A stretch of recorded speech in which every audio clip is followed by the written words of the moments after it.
the first category of companies that has the potential for these 10 to 100 baggers is these are businesses which have huge tailwinds. Tailwinds means they just have all the factors moving in their favor. They have very deep moats. They have very long runways. They have very high return on equity. They typically don't need any debt. And the most important condition, an idiot can run these companies. So, like Warren Buffett says, invest in businesses that an idiot can run because one day an idiot will run them. So, which are the companies that a complete moron, stupid idiot can run? Okay, so these are the businesses like See's Candy, Coca Cola, Moody's, Visa, MasterCard, American Express. These are the types of businesses which are so deep in the moats that in fact, if you look at a company like Coca Cola, they have more than a 100-year history. And in the 100 plus year history, for several decades, the company was poorly managed. And you have a company in China, Maotai. Maybe some of you even consume the product. Um, with due respect, I think Maotai probably has great management, but with due respect to Maotai, an idiot can run that company. Okay, so you do not need anything between your ears.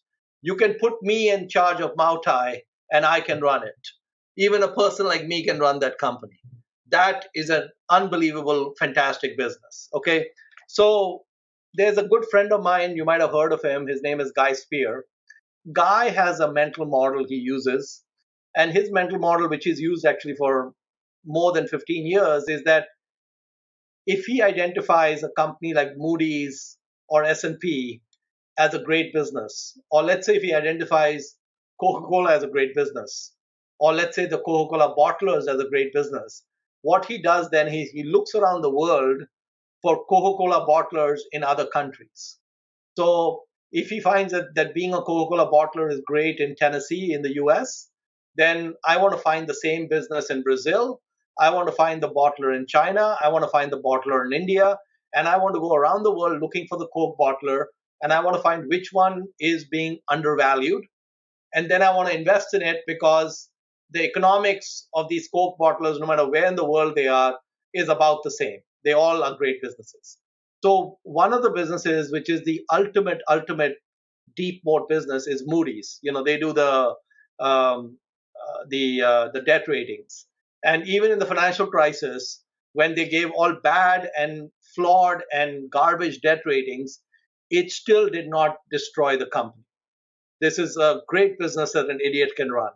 And so Moody's, Guy said to himself, what are the credit rating agencies all around the world which have the same business model like Moody's? Because Moody's is a model where they'll hire an analyst, they pay him maybe $100,000. For each analyst they pay 100,000, they are probably collecting $4 million in fees. It's just a great business. So just the economics are fantastic.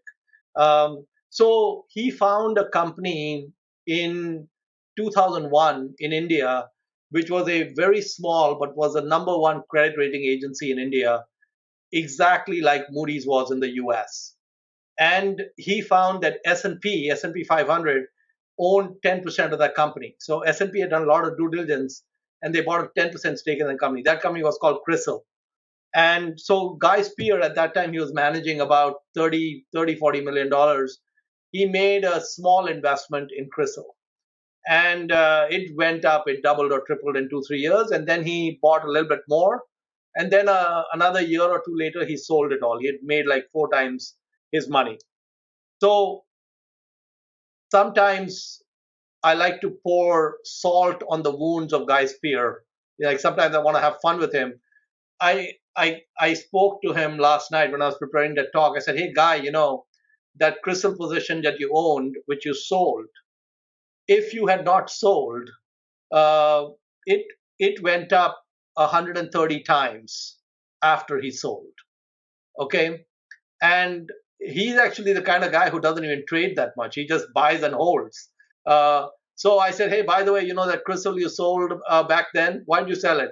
He said, Monish, don't remind me. That's the dumbest thing I did. Because basically, if he had kept crystal, he manages 160 million. The crystal position would have exceeded the entire portfolio he has today. One decision.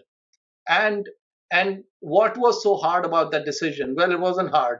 They were a replica of Moody's.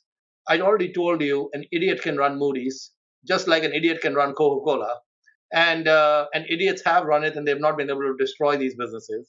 And so, the first thing to do is when you run into businesses that idiots are running or can run, and they still continue to be in business, buy those companies if they have these characteristics, and then forget the PE ratio.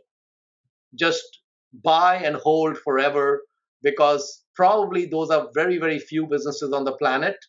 And like, I can almost bet that maybe 10 or 20 years from now, Mautai looks very different. But it's hard to tell the path it takes, but it looks like a great business. So that's the first one. The businesses that idiots can run.